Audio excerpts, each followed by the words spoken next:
hisoblanadi.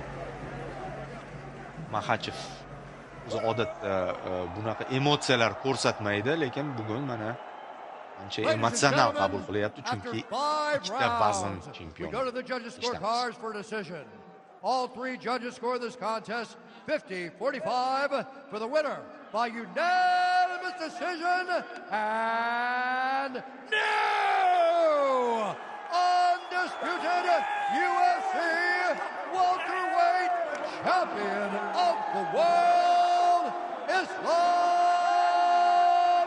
Makhachev.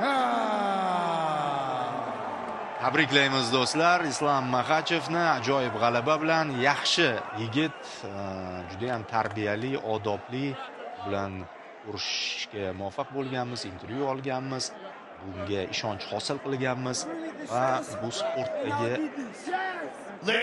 natijalari ham bekorga bo'layotgani yo'q. Yarim o'rta vazn chempioni. Unda ikkita kamar, lekin rasman emas, bu baribir uni yutmadi yengil toifada chempionlik darajasida hech kim.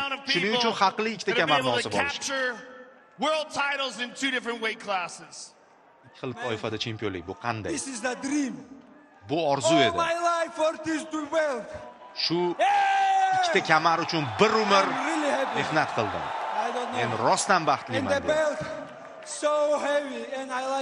Bu kamarlar og'ir, lekin bu men uchun yoqimli.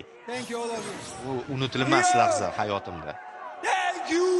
New York, rahmat sizga. How different did it feel to compete at 170 pounds without the severe weight cut? How much difference was your performance? Farq performance? qildi bu vazn toifasida butun jarayon, vazn tashlash va qolgani. Hayotim o'zgardi. Vazn tashlash yo'q. Juda ham yaxshi his qildim o'zimni, lekin kurash oson kechmadi. Bu kecha men uchun odatdagiga nisbatan komfortroq, osonroq kechdi deb aytaman. Bu mening rejam edi. Hamma raqibim biladi shu narsani, lekin hech kim qarshilik ko'rsata olmaydi. Again, you have moved into a very elite group of people, the double champs. There's no shortage of contenders here at 170 pounds. When would you like to defend this new world title again? Moya qilasanmi bu kamarni? Donald Trump, let's go open the White House. I'm coming. Donald Trump, Oq uyni oching, men kelyapman. Gap shundaki, UFC Oq uyda